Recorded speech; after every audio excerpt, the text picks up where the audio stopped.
Sana marinig yan ng isang abogado. Paano magyayari? Gumagawa ng batas, manlalabag ng batas.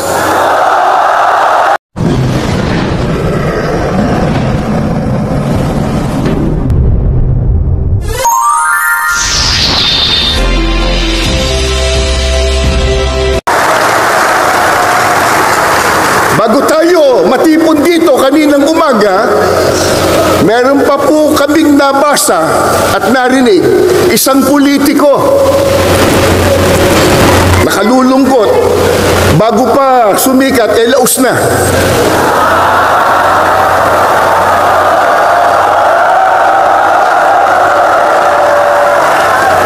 Nang makita po ang milyong ito, milyong-milyon, na dami ng tao, abay sinabi niya kanina, kahit marami yan, minurya pa rin sila.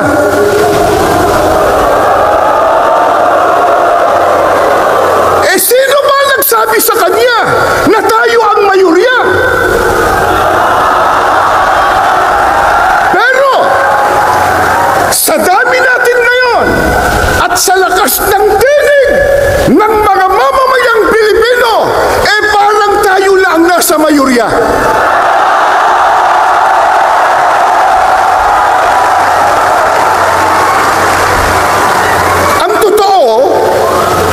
Sana ay maunawaan at maintindihan ng marami, lalo na ng mga namumuno sa ating bansa, na itong ginagawa po natin, mga mahal naming kababayan, sa pangunguna ng Iglesia ni Cristo, ay pagtulong natin sa pamahalaan.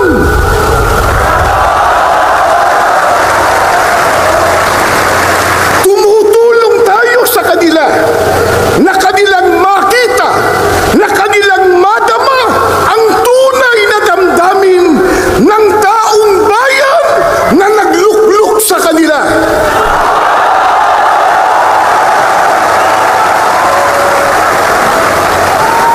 Mula pa kanina, sa mga naunang nagsalita at maging sa mga video presentation, ay ipinakita na po kung gaano katindi at karami ang problemang dinaranas ng ating bansang Pilipinas, na yan po ang dapat na unahin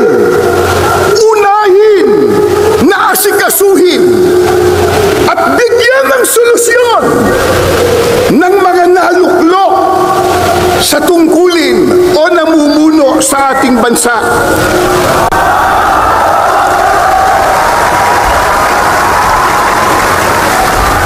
Nakalulungkot ang inuuna ng iba sa kanila, yung mga nagbubunga ng awayan, nagbubunga ng hidwaan,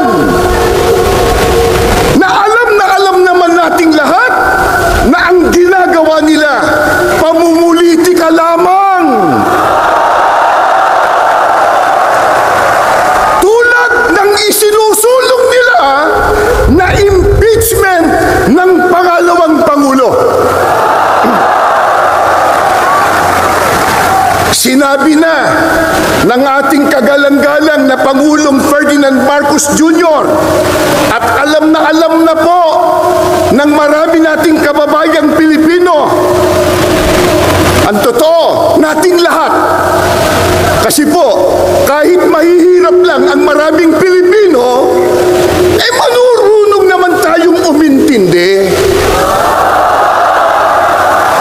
Hindi tayo mangmang.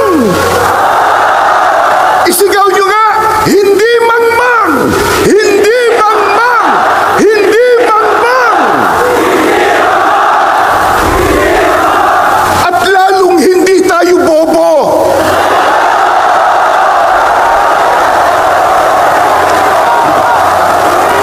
Hindi bobo!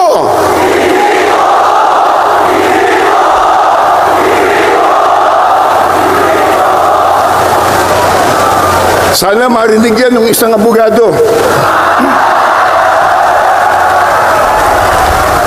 Naintindihan po natin, naunawaan po natin natin na yung sinabi ng Pangulong Ferdinand Marcos Jr.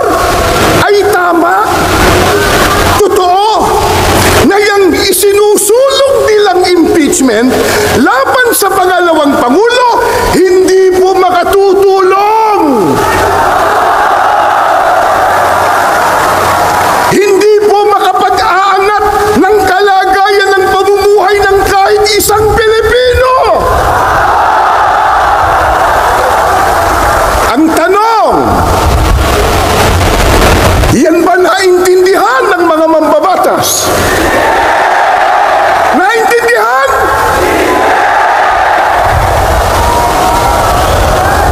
May ginawa silang manifesto raw na sila daw ay nagkakaisa na suportahan ang Pangulo ng ating bansa. Kaya lang, nakapagtataka, ang kanilang ginagawa, kabaliktaran. Sapagkat tahasa nilang sinasalungat, kinokontra yung sinabi ng Pangulo ng Pilipinas.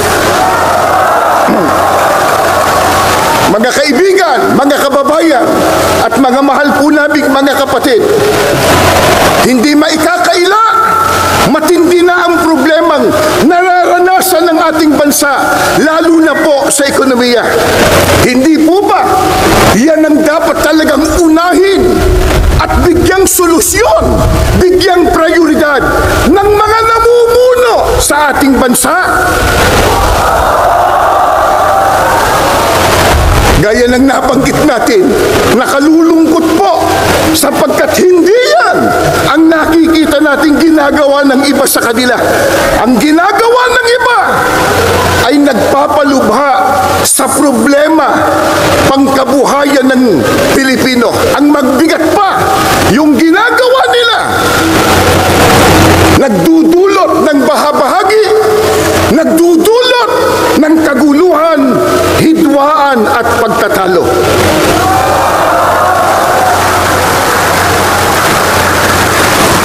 Alam po ng lahat, marami ang naghihikahos. Marami ang walang trabaho. Hindi pwedeng ikailayan. Nasa estadistika po yan. Isang araw lang, kahapon, di ho ba? Inilabas sa isang survey na 63% sa mga Pilipino ang nagsasabi na sila ay mahirap ang pamumuhay. Yan pong estadistika na yan. First, una, sa mahabang panahon, 63% nagsasabi, mga Pilipino, na sila po ay napakahirap ang buhay. Marami po ang salat na salat sa mga pangunahing pangangailangan. Pagkatapos, nakalulungkot pa, hindi matapos-tapos ang mga kalamidad sa ating bansa. Sunod-sunod na mga bagyo, pagbaha, pagputok pa ng bulkan. At nariyan pa po ang mga digmaan at kaguluhan sa iba't ibang panig ng mundo na sa ayaw man po natin at gusto, maaapektuhan tayo. Ito po ang dahilan. Kaya ating kinakatigan ang ipinahayag ng ating Pangulo na hindi tayo sang-ayon sa impeachment ng Vice Presidente. Dahil nakakaabala lamang yan, yung ganyang mga proceedings, sa pagbibigay po ng solusyon sa mga problemang ating nararanasan.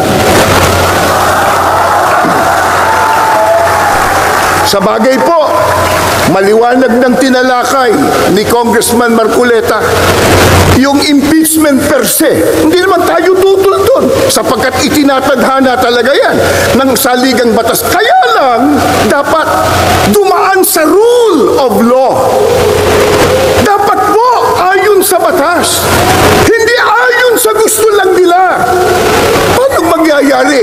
Gumagawa ng batas, oras